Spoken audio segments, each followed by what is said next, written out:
കേരളത്തിന്റെ ഭരണരാഷ്ട്രീയ രംഗങ്ങളിൽ 2023 സംഘർഷഭരിതമായിരുന്നു.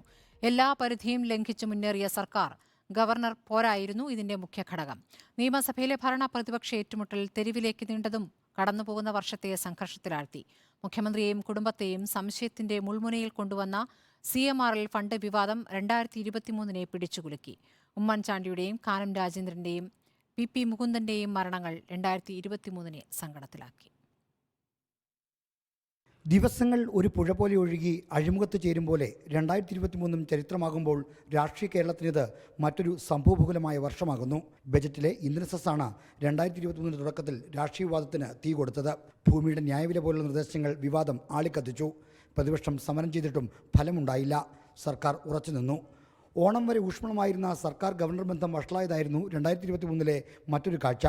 നിയമസഭ പാസാക്കിയ ബില്ലുകൾ ഒപ്പിടാതിരിക്കുക, മന്ത്രിസഭാ തീരുമാനങ്ങൾക്ക് അംഗീകാരം നൽകാതിരിക്കുക തുടങ്ങിയ വിഷയങ്ങൾ രാഷ്ട്രീയ വിവാദത്തിനൊപ്പം നിയമപോരാട്ടത്തിനും വിഷയമായി.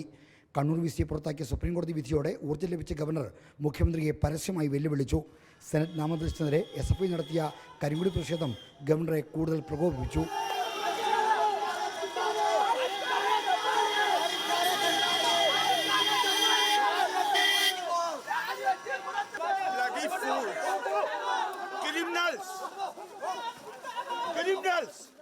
അതേ നാണയത്തിൽ തിരിച്ചടിച്ച മുഖ്യമന്ത്രിയും ഭരണരംഗത്ത് പാലിക്കേണ്ട മിതത്വം മറന്നു. എല്ലാം കഴിഞ്ഞ് പുതിയ മന്ത്രിമാരുടെ സത്യപ്രതിജ്ഞാവേദിയും സർക്കാർ ഗവർണർ പോരിന് സാക്ഷിയായി. കരിമണൽ കമ്പനിയിൽ നിന്ന് മുഖ്യമന്ത്രിയുടെ മകളുടെ കമ്പനിയും മുഖ്യമന്ത്രിയും പണം കൈപ്പറ്റുന്ന ഇൻകം ടാക്സിന്റെ കണ്ടെത്തൽ 2023 രാഷ്ട്രീയ കേരളത്തിൽ കോളിളക്കമുണ്ടാക്കി. ഒരു സേവനവും നൽകാതെ മാസപ്പടി കൈപ്പറ്റുന്ന കണ്ടെത്തൽ മുഖ്യമന്ത്രിയെയും കുടുംബത്തെയും സംശയത്തിലാഴ്ത്തി. മാസപ്പടി പട്ടികയിൽ UDF നേതാക്കളും ഉൾപ്പെട്ടത് മുഖ്യമന്ത്രിക്ക് രക്ഷയായി. രാഷ്ട്രീയ പ്രചരണ പരിപാടിയായിരുന്നെങ്കിലും മന്ത്രിസഭ ജനങ്ങളിലേക്കെത്തിയ നവകേരള സദസ്സിനും 2023 സാക്ഷ്യം വഹിച്ചു. നവകേരള ബസിന് നേരെ കരിങ്കൊടി കാട്ടിയ യൂത്ത് കോൺഗ്രസ് പ്രവർത്തകരെ DYFI പ്രവർത്തകർ മർദ്ദിച്ചത് തെരുവുകളെ യുദ്ധക്കളമാക്കി. അതിനെ ജീവൻ രക്ഷാപ്രവർത്തനമായി വിശേഷിപ്പിക്കുന്ന മുഖ്യമന്ത്രിയുടെ വിചിത്രമായ പ്രസ്താവനയും 2023 കേരളം കണ്ടു.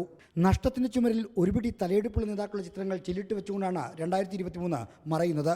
Oommen Chandy, Kanam Rajendran, PP Mukundan, Anathalavattam Anandan, doctor MA Kuttappan അങ്ങനെ നിരവധി പേരെയാണ് രാഷ്ട്രീയ കേരളത്തിന് 2023 നഷ്ടമായത്. പുതുവർഷത്തിൽ രാഷ്ട്രീയ കേരളത്തെ കാത്തിരിക്കുന്നത് എന്തൊക്കെയെന്നതിൻ്റെ സൂചനകൾ ഇപ്പോഴേ വ്യക്തമാണ്.